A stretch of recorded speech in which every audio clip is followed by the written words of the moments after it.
Y bien, caballeros, ¿ninguno de ustedes dos me va a explicar lo que es una bula? ¿Un pecado capital? ¡Eso es bula! Yo digo bula, con B. Tú, dime lo que es bula.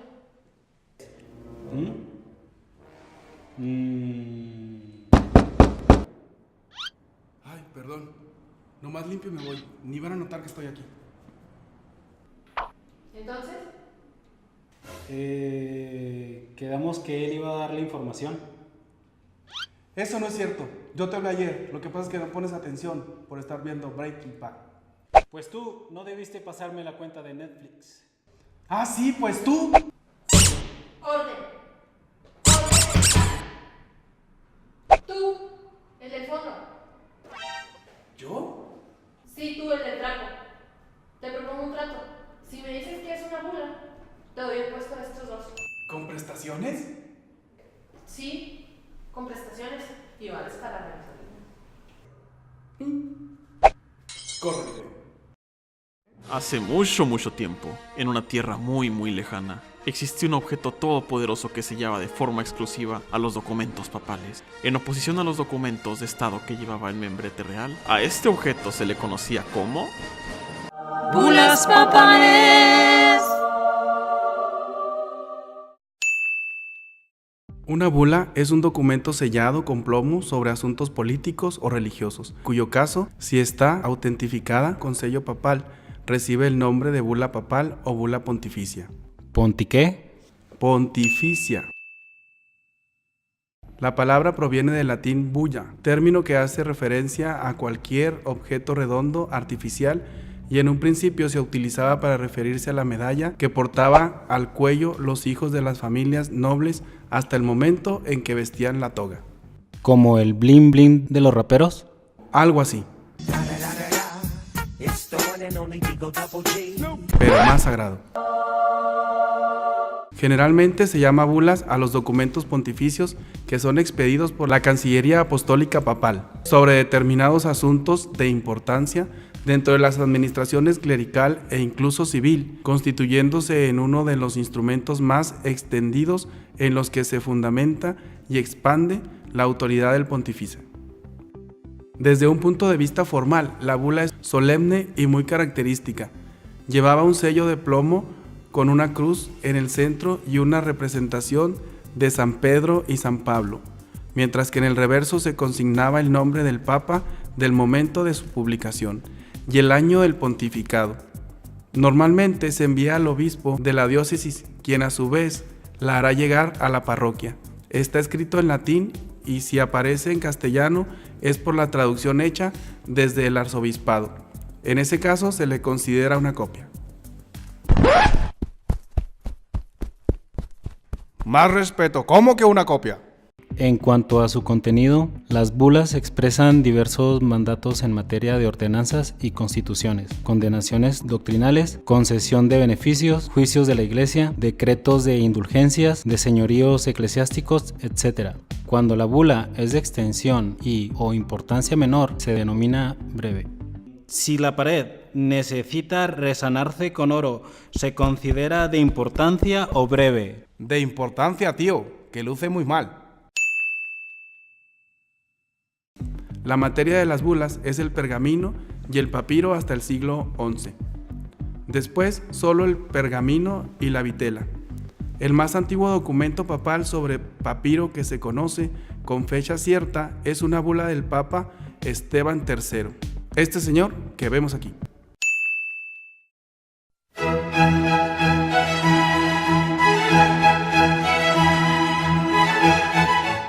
Entre los romanos, la bulla o la bula era una medalla en forma de esfera usada por los niños libres hasta el momento de dejar de usar la toga pretexta o bien hasta contraer matrimonio. La costumbre parece proceder de Eturia, donde también era llevada por los adultos. Los hijos de las familias nobles y ricas llevaban una bula de oro. Los de condición inferior, como los maumitidos, llevaban en su lugar un pedazo de cuero. Cuando llegaban a la adolescencia, dejaban los primeros la bula a la vez que la toga pretexta, y generalmente consagraba aquella a los dioses lares o algunas otras divinidades. En los primeros tiempos cabe destacar que este sello, y no el documento en sí mismo, recibía el nombre de bula. La palabra bula se utilizó durante la Edad Media para los edictos de los soberanos, en especial los del imperio, pero también a los acuerdos entre diversos príncipes, hasta que, por último, vino a aplicarse exclusivamente a los escritos de los papas sobre algún asunto de importancia doctrinal o disciplinaria. Señor, ¿y por qué ha decidido cambiarle el nombre? Renovación, hijo, no podemos quedaros atrás. ¿Y cómo llamaréis ahora las bulas, oh Santo Padre? Pues igual, hijo mío, pero ahora la bula será el pergamino. ¿Y entonces, dónde está el cambio? ¡Hostias! Porque se me hinchan las bulas, pues. Cuando a finales de marzo de 1493 llegó a la corte española la noticia del éxito colombino, mezclada con las alarmantes pretensiones de lo que recién descubierto por Colón al otro lado del océano pertenecía a Portugal, los reyes católicos pusieron inmediatamente en marcha su dispositivo diplomático con el fin de alcanzar dos objetivos principalmente: que el Papa reconociera por medio de unas bulas el derecho de los reyes católicos sobre los descubrimientos de las Indias. Con ello, Castilla no hacía sino repetir el procedimiento seguido por Portugal años antes en los mares y tierras africanas al sur de las Canarias, que Portugal aceptara un meridiano de demarcación sobre el océano en lugar del paralelo de las Canarias, con el fin de delimitar el campo de actuación exclusiva correspondiente a uno y a otro reino en el futuro. Durante los meses citados, el Papa Alejandro VI mandó despachar sucesivamente 4 bulas de indudables consecuencias para el futuro del Nuevo Mundo. 2 de ellas son conocidas con el nombre de Inter Caetera, la tercera con el de Eximiade Debutionis, y bajo el título de Dudum Siquedem, la cuarta. Primera bula Inter Caetera. La primera promulgada el 3 de mayo de 1493. Alejandro VI Borgia dio a Castilla los derechos a todas las tierras firmes e islas remotas e incógnitas hacia las partes occidentales y en el océano que no pertenecían a ningún soberano cristiano. Concedía así a Castilla, en Occidente, los mismos derechos que otros papas: Nicolás V, Calixto III, Sixto IV, habían concedido a Portugal al sur y al este. Segunda bula Inter Caetera. Al día siguiente, 4 de mayo de 1493, se fechó la segunda Inter Caetera, conocida como la bula de donación, demarcación, donó en posesión eterna a los reyes de Castilla de todas las islas y tierras firmes, descubiertas y por descubrir al este y al sur, desde una línea desde el polo ártico hasta el polo antártico. Esta línea debe estar a 100 leguas al oeste y al sur de cualquiera de las islas llamadas Azores y Cabo Verde. Tercera bula, Eximiade Devotionis, fechada el 3 de mayo de 1493, recoge la concesión de privilegios espirituales que contenía la primera Inter Caetera. Se concedieron los mismos privilegios que los otorgados a los reyes de Portugal. En esta bula no se conserva el original, sino copias en el Archivo de Indias y en el Vaticano. Cuarta bula, Dudum Siquidem, denominada de extensión y ampliación de la segunda Inter Caetera, y fechada el 26 de septiembre de 1493. Trataba de matizar los derechos de Castilla y Portugal a la India asiática.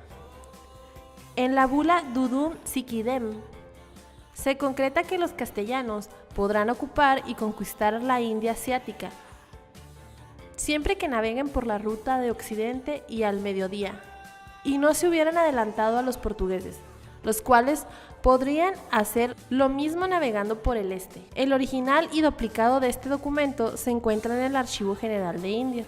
Las potencias europeas, a quienes esas bulas excluyeron del acceso a América, no les hicieron el menor caso. Características. El sello pontifical está impreso en la mayoría de las bulas, Está hecho de plomo y lleva estampado a un lado el nombre del Papa reinante y al otro lado las figuras de las cabezas de San Pedro y San Pablo. Se añade un sello dorado o una bulla áurea a los documentos papales de especial importancia. Por cierto, un decreto del Papa León XIII en 1878 permitió la estampación de membretes rojos en lugar de sellos para facilitar el correo. Otra de las innovaciones de León XIII fue la sustitución del manuscrito romano por el documento gótico arcaico, utilizado por los papas anteriores. Hasta el siglo XI, las bulas pontificias se escribían en papiro. Más tarde pasó a utilizarse el pergamino. Bulas papales.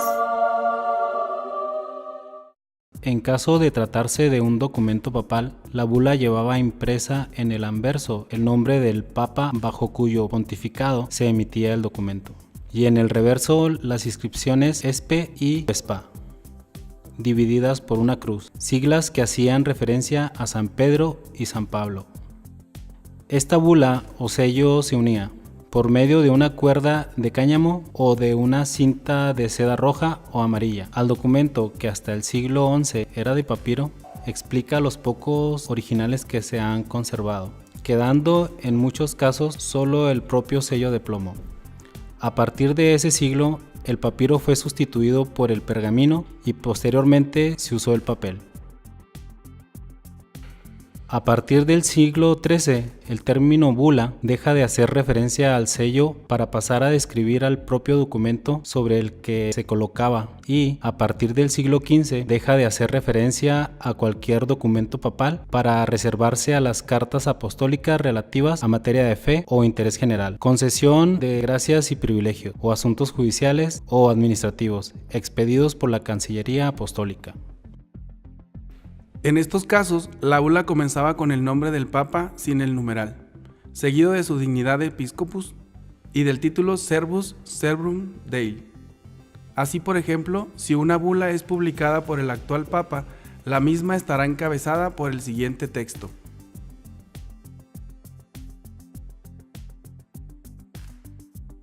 En el siglo XVIII, el sello del plomo fue sustituido por la estampación del lacre rojo. Las bulas son enrolladas o dobladas y aseguradas con un sello, para que no sean leídas por nadie hasta llegar a su destinatario.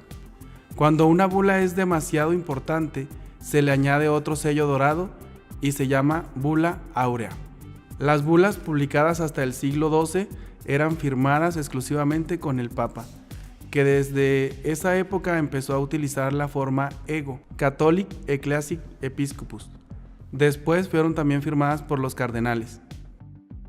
Las bulas son conocidas por los 2 o 3 primeras palabras del texto que expone los asuntos tratados. La bula más notable, sin duda, bien que puede decirse múltiple y cuyo origen se desconoce, es la llamada bula in coen domini, porque se leía públicamente el día Jueves Santo por un cardenal diácono en presencia del Papa, acompañado de los demás cardenales y obispos.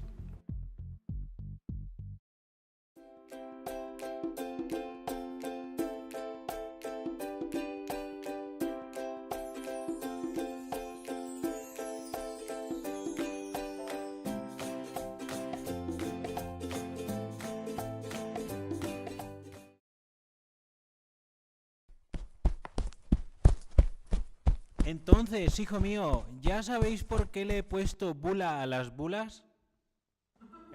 Pues no, aún no me ha quedado claro.